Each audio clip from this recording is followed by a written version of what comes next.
Hello everybody, welcome aboard. I apologize, this video is going to be kind of a mess. This is my actual first video posting, but after having the dreams I've been having and the guidance I've been having through prayer, I realize this is something I have to do. Today I wanted to talk about the truth of Christ and God in humanity and not just Christians, and the reason for that is because of a few things that are overlooked sorely.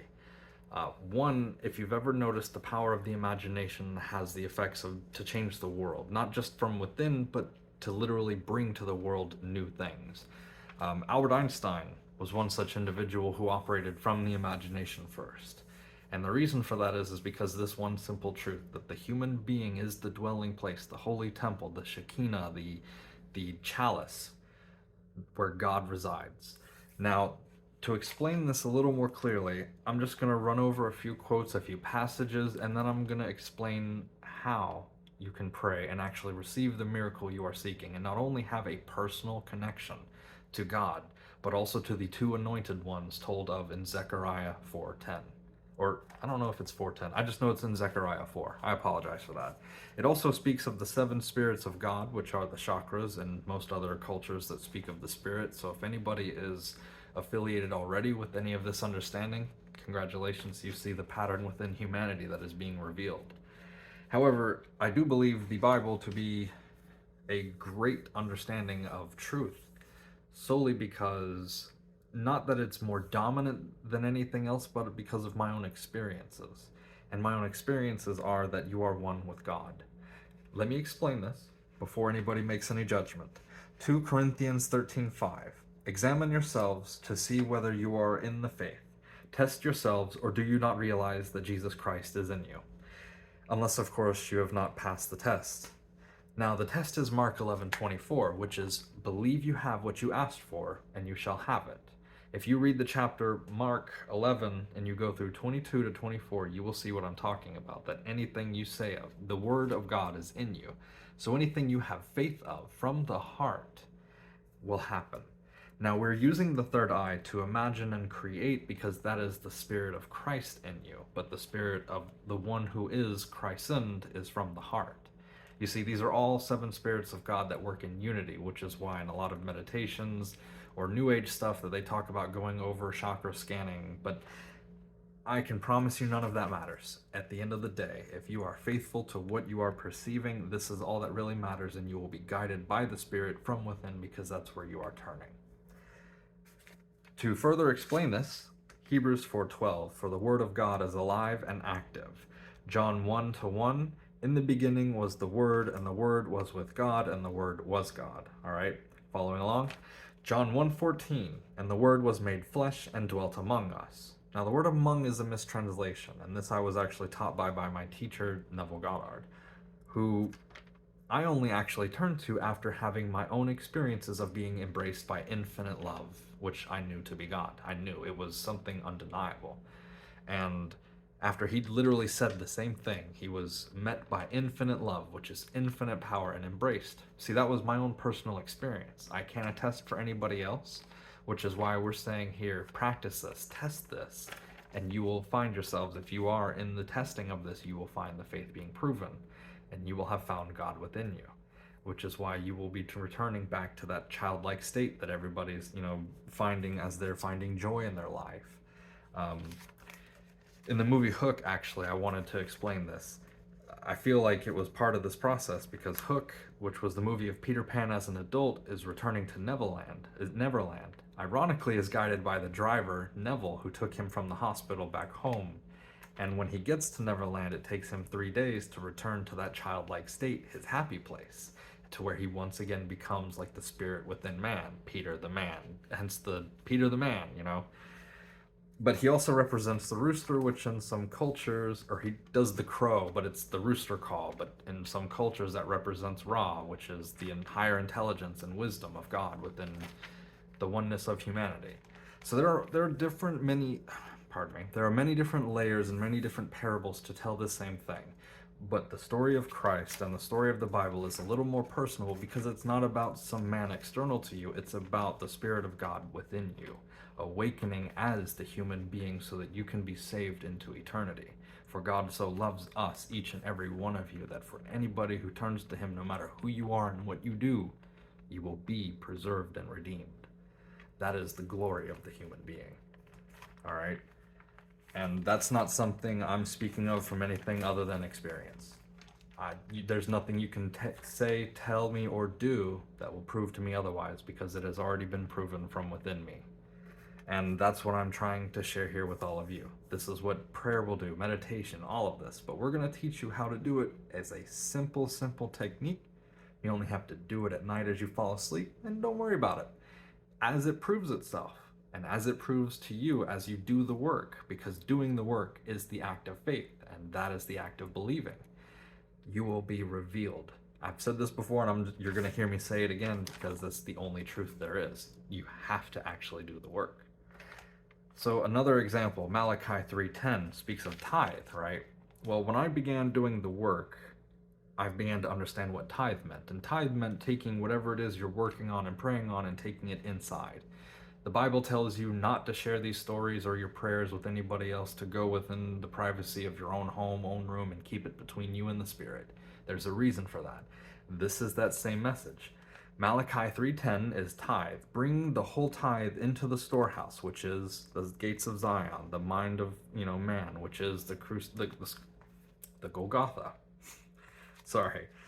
Bring the whole tithe into the storehouse, that there may be food in my home. Test me in this, and see if I will not pour out an abundance so great that you cannot hold it in. One of my first tests was, and one of my first realizations was through the process of belief. I had closed my eyes and imagined tasting Girl Scout cookies. I know, but hear me out. A neighbor I never met gave me 2 boxes that I could not share and could not keep. I could not share and I could not give away. I had to keep and eat them because they were for me. And it was an outstanding understanding of the first and beginning processes of the experience. Now, in this experience, you will manifest, and that's the word for it from New Age people, but really it is just the act of faith. It is Mark 11:24. But you will bring about miracles. You will bring about healing. You will bring about the glory of God, that which is wanted for you, because God so loves this life we are in, that he has allowed you to make everywhere that you are akin to heaven through love. All right? So what I want to go ahead and is also explain real quick, just to kind of further enforce that prayer is done, also through the dreaming and the sleep where God speaks to you, which is through the mind of man. In Matthew 26, section 34-46, it speaks of the disciples of Christ who were constantly falling asleep through the night, and Christ was coming to them. That was a parable for through the night as you pray and you try to stay awake, you will eventually reach that state between the asleep and the wake, where you are able to communicate past the veil of the conscious mind, the human being, and you will perceive the spiritual guidance and everything you need. Now, even if you don't reach that state and you're still praying, God still hears you, still answers you, and the more you work on this relationship, the more vividly you're going to get responses, to the point to where I was praying and I literally heard a bolt of thunder and it told me you were not ready. And all I was doing was trying to manifest something that I honestly was not ready for. And I realize that now because I've been so actively seeking guidance and awareness. Now, Proverbs 8 says, "Seek ye wisdom." That is the Spirit, the Holy Spirit that they speak of, that guides you from within. So we're just gonna jump right on into it, because I feel like all of this is pretty much here just to share with people who are looking, so that they can kind of perceive that there might be some truth to this, because there really is. It's not about the church. It's not about your religion. It's not about the culture you're in. It's not about any of that. It's about you and your personal relationship with the Spirit of the Almighty, who is one with you and is with you in every breath, every pain, every joy, and every song you sing. I promise you, God is extremely personal and loving and is completely aware of all that you are and all that you do, and wants nothing more than for you to turn within and realize you can be anything you want to be, especially from a place of love. And if you don't have that place of love, you can have it. That's my point, because this is where you're going. First thing I want to actually discuss real quick is the ladder technique. This is actually a technique I learned from Neville Goddard, but I also picked up from a video from a gentleman called Elmer Locker O. Jr. Right, yeah, I think that's it. And his grandfather was actually somebody who was describing the ladder technique being taught, step by step. And I feel like he had a great understanding of it because he went through the process.